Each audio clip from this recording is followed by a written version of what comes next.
singer. May iniyakang bagong pangyayari sa buhay niya. Pinoy Dream Academy Grand Star Dreamer Yen Constantino. Napaiyak ng makuha ang bago niyang bahay. Eksklusibo! Matapos niyang hiranging Grand Star Dreamer ng Pinoy Dream Academy, tuloy-tuloy na nga ang buhos ng swerte para kay Yen. Sa panayam ng The Buzz kay Yen sa victory party ng kasal, kasali, kasalo, masayang ibinalita ni Yen ang nakatakda niyang paglipat sa bagong bahay na napanalunan niya sa PDA. Bukas na po yun, yung turnover ng, ng condo ko po. Kotse na ako. Siyempre, naramdaman mo yung pinagpaguran mo ng 4 na buwan. At kinabukasan nga, 2 kamay na pinatuloy ni Yen ang The Buzz sa kanyang bagong condo unit.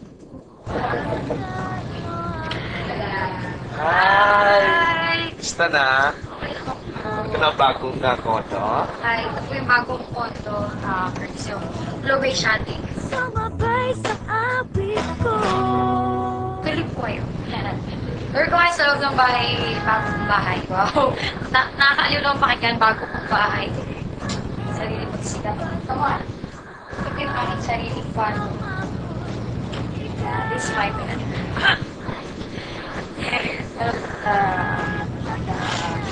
View. Ganda, no? Hanggat ang mga puso ko ikaw ay liwanag. May isang kusina na may libre ng utensils.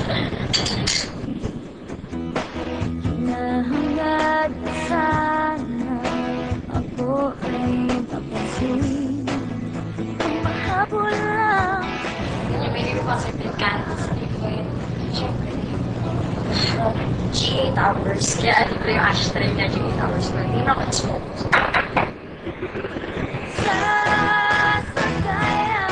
Ayaw! Andito tayo ngayon sa... Dito tayo ngayon sa pag-iikwato ng parents ko. Ganun din yung view. Ganda rin.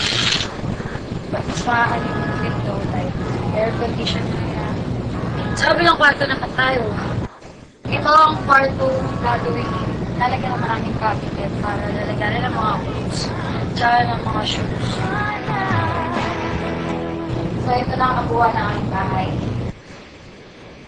Wala ngang paglagyan ng kaligayahan ng dalaga sa bago nilang tahanan. Lalo pat matagal na raw niya itong pangarap para sa kanyang mga magulang.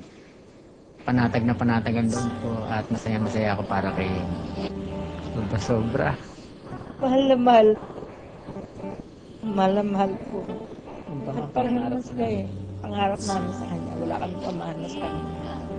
Ano po kasi, dapat malidemolis na po yung bahay namin sa Montalban. Talagang blessing in disguise po talaga yung PDA. Hindi ko po talaga inasahan ako yung mananalo. May sarili, bigla na lang po may sarili ng bahay, ganyan. Naka-squatter lang po kami nakatira. Sobra po yung kaligayahan.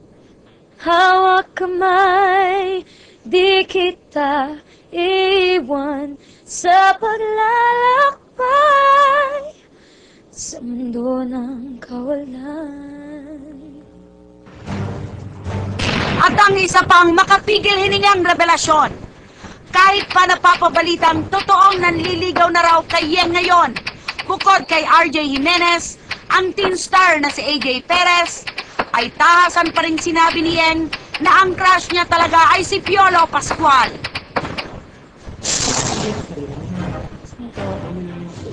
AJ Perez po. Si Piolo Pascual. Hindi ko nga po lahat halos ng babae talaga nagkakasya lang Piolo. So normal din po na magkakasya.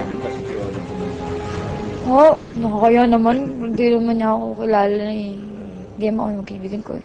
Pero kung gusto niya po pumunta dito, pwede po.